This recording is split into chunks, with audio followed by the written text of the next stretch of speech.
Welcome back to another technical video. Today, we're going through your question, answering it, and hopefully finding that solution you need.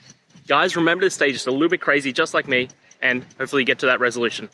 Now, let's get on to the video.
And that's it, guys. I hope this video has helped you find that solution that you're looking for.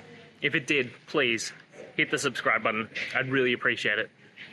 And until next time, I hope you have a good one. Cheers.